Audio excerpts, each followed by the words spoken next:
Hello friends, welcome back to smile together with MJ series. So இன்னைக்கு வந்து ரொம்ப interesting and inspiring story தான் நான் உங்கள் கூட ஷேர் பண்ண போகிறேன். எல்லாருக்குமே ஒரு வாழ்க்கையில் ஒரு தருணம் வரும் இல்லையா? யாரோ ஒருத்தரோட ஸ்டோரியை கேட்கும் பொழுதோ இல்லைன்னா ஒரு இன்ஸ்பைரிங்கான ஆட்களை பார்க்கும் பொழுதோ நம்மளுக்கு ஒரு ஸ்பார்க் வரும், நாமளும் சாதிக்கணும்ன்ட்டு. எனக்கு வந்து அந்த மாதிரி இன்ஸ்பயர் பண்ண ஒரு ஸ்டோரி தான் இது.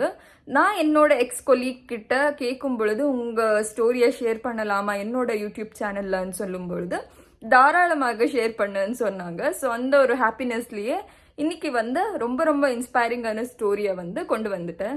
நம்ம தலைவர் சொல்கிற மாதிரி ஒரு பொண்ணுக்கு மனசில் தைரியமும் தன்னம்பிக்கையும் இருந்தா அந்த சாமியே வந்து துணைக்கு நிற்கும்னு சொல்லுவாங்க. ஸோ அதே மாதிரி தான் இவங்களோட வாழ்க்கையும்.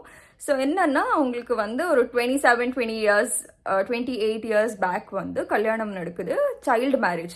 And she is Assami. அசாமில் இருக்கிற ஒரு ட்ரைபல் கம்யூனிட்டிக்கு சேர்ந்த ஒரு நபர் அவங்க.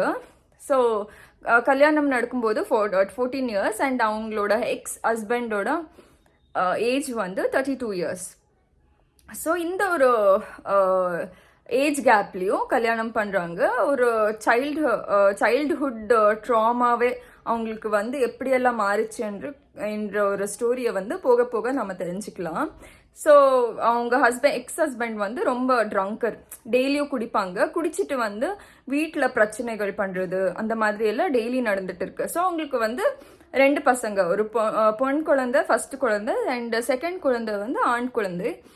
ஸோ 2 பேர் இருக்காங்க. ஸோ அவங்க செகண்ட் பேபிக்கு வந்து 9 months ஆகும் பொழுது அந்த குடிக்கிற அந்த பாட்டிலை உடைச்சிட்டு அவங்க பாடியில் ஸ்க்ராட்ச் போடுறாங்க அவங்க ஹஸ்பண்ட். ஸோ அன்னைக்கு முடிவெடுக்கிறாங்க, இல்லை, this is not the man I love or this is not the life I live. So it's time to லிவ்ன்ட்டு வராங்க. அப்போ அவங்களுக்கு ஏஜ் வந்து 17 இயர்ஸ், இன்னும் 18 கூட ஆகலை. ஸோ அந்த ஒரு சைல்டுன்னே வச்சுக்கலாம், லேடி அதெல்லாம் நெக்ஸ்ட். ஸோ அந்த சைல்டுக்கு ஒரு மைண்ட் செட் எப்படி இருக்கும் அது கேட்டதுமே நான் ரொம்ப ஷாக் ஆகிட்டேன். இன்னைக்கு வரைக்குமே அவங்க வந்து அந்த பாடியில் மார்க்ஸோடு தான் இருக்காங்க. ஸோ பெரிய மார்க், ஸ்டிச்சஸ் போடுறாங்க, 7 days அட்மிட் ஆகுறாங்க. 9 months ஓல்டு பேபி இருக்குது. வயசான அப்பா அம்மா, ஒரு தம்பி, ஒரு தங்கச்சி இருக்காங்க வீட்டில். தங்கச்சிக்கு கூட சைல்டு மேரேஜ் ஆகிட்டு போயிட்டாங்க. பட் தம்பி வந்து இருக்காங்க. அங்கே வந்து விவசாயம் பண்ணுறது, இந்த பேம்பு ஸ்டிக்ஸில் எல்லாம் பண்ணுவாங்க இல்லையா, அந்த மாதிரி விவசாயம் பார்த்துட்டு இருக்காங்க. ஸோ வீட்டில் ஒரு நிலைமை. ஸோ அவங்களுமே அந்த விவசாயத்தை பார்க்குறாங்க. ஸோ அவங்க தம்பி கூடயே உட்காந்து அந்த சேர் பண்ணுறது அந்த மாதிரியெல்லாம் சில வருடங்கள் கழிக்கிறாங்க. எவ்வளோன்னா, அவங்க பையனுக்கு வந்து like he was 3rd standard or 4th standard வரைக்குமே அப்படியே போய்கிட்டு இருக்க வாழ்க்கை. ஸோ அப்பொழுது வந்து ஓகே, இது வந்து நமக்கு கை கொடுக்கல. ஸோ அவங்களோட ரிலேட்டிவ் வந்து பெங்களூரில் இருக்காங்க. ஸோ ஓகே, நம்மளும் போனால் பணம் சம்பாதிக்கலாம் போலன்ட்டு வந்திருக்காங்க. ஸோ இங்கே வந்து ஜிம்மில் வந்து கிளீனராக ஜாயின் பண்ணுறாங்க. அதுக்கப்புறமா ஜிம்மில் நடக்கிற ஆக்டிவிட்டீஸ் எல்லாம் உன்னிப்பாக கவனிக்கிறாங்க. அந்த அதில் வர்ற காசை கொஞ்சமாக சேமித்து அவங்களே ஒரு ஜிம்மை ஓப்பன் பண்ணுறாங்க. ஜிம்மை ஓப்பன் பண்ணி அவங்க வந்து படிக்க ஆரம்பிக்கிறாங்க. எங்கேருந்து ஸ்டாப் பண்ணாங்களோ அங்கேருந்து படிக்க ஆரம்பிக்கிறாங்க. அண்ட் படித்து என்னோட ஆஃபீஸில் வந்து வேலை செய்யும் பொழுது அவங்களுக்கு ஏஜ் வந்து 44. ஸோ இப்போ அவங்களோட பசங்க வந்து அந்த பொண்ணு வந்து அவளுமே டிகிரி முடிச்சுட்டா, அந்த பையனுமே படிச்சுட்டு இருக்கான் இப்போது.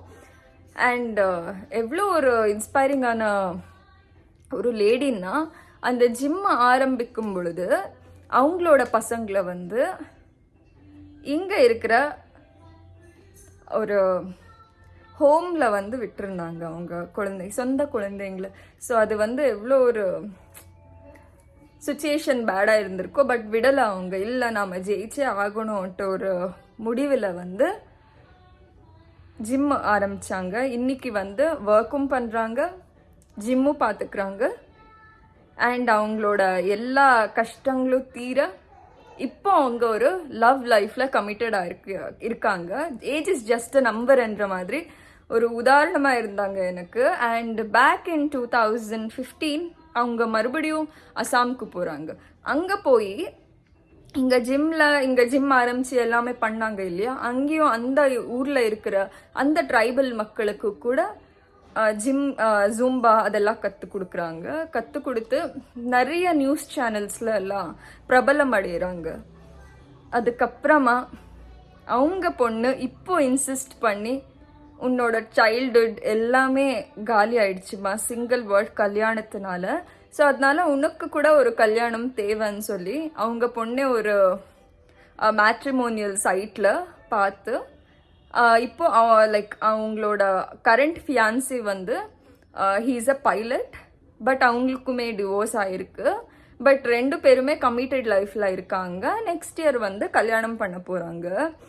ஸோ எனக்கு வந்து ரொம்ப ரொம்ப இன்ஸ்பைரிங்காக இருந்துச்சு. ஒரு பொண்ணு நினச்சா நான் என்ன வேணாலும் பண்ண முடியும். எஜுகேஷன் பேக்ரவுண்ட் இல்லாமல் இவ்வளோ பெரிய ஊரில் வந்து சர்வைவ் ஆகணும்னா வார்த்தைகளே இல்லை. நம்மளாலேயே கொஞ்சம் தயங்குவோம், எல்லாமே பண்ணுவோம். பட் அவங்கள தயங்கவும் இல்லை.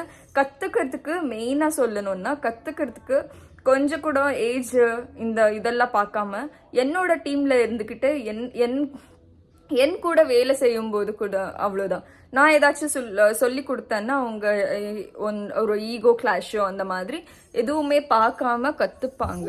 ஸோ அது வந்து எனக்கு ரொம்ப ரொம்ப இன்ஸ்பைரிங்காக இருந்துச்சு. நான் ஒரு நாள் கேட்டேன், என்ன மேம் இது என்ன மார்க்ஸ் இது இங்கெல்லாம் இங்கிருந்து ஸ்டார்ட் இருக்கு என்ன இதுன்னு.